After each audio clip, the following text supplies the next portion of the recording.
Morning from tassel cafe. ভিডিওটা অবশ্যই last অবধি দেখো অ্যান্ড প্লিজ প্লিজ একটা লাইক করেছো।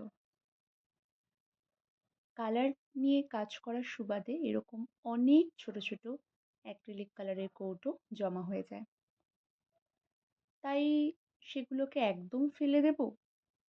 ভাবলাম কিছু নতুন ট্রাই করা যাক। যেমন ভাবা তেমন কাজ। এগুলোকে হালকা একটু ওয়ার্ম ওয়াটারে কিছুক্ষণ ভিজিয়ে রেখে পুরোটা ক্লিন করে নিলাম।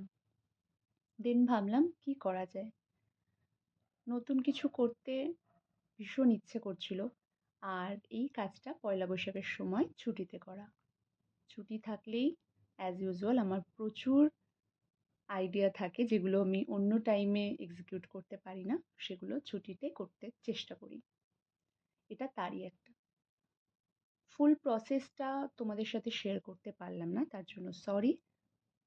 যেহেতু একদম একটা নতুন আইডিয়া, নতুন কাজ, তাই কতটা কি ভাবে বা কীরকম প্রসেসে করতে পারবো আইডিয়াটা ছিল না, তাই ভিডিওটা সেভাবে শ্যুট করতে পারিনি।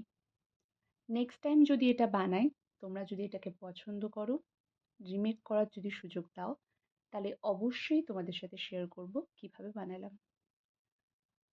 এখানে যে তোমরা পার্টটুকু দেখবে সেটাই কিন্তু শেষ নয়।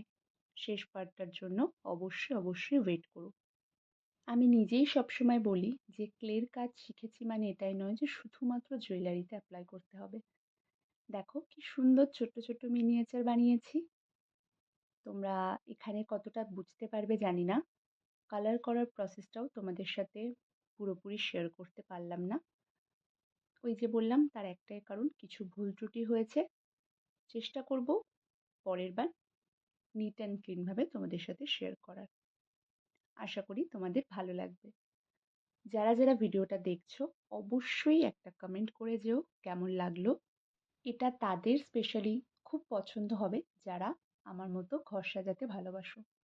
আমি যেখানেই ছোট ছোট মিনিয়েচার দেখি বা নতুন কোনো জিনিস দেখি, সঙ্গে সঙ্গে কিনে ফেলি। কত যে এরকম জিনিস আমার ঘরে জমা হয়েছে। তাই বলছি, যারা ঘর সাজাতে ভালোবাসো তারা এটা একবার দেখতে পারো। খুব ছোট্ট ছোট্ট সুন্দর মিষ্টি দুটো ব্যাঙ বানানো হয়েছে, তাদের সাথে তাদের ছাতা বানানো হয়েছে। আর বলে রাখি, এটাই কিন্তু শেষ নয়, এটার ফাইনাল পার্ট এখনো বাকি আছে। আপাতত জানাও এটা কেমন লাগলো। অবশ্যই তোমরা কমেন্ট করো, তোমাদের কমেন্টের আশায় রইলাম। দেখা হচ্ছে নেক্সট ভিডিওতে নতুন কিছুর সাথে।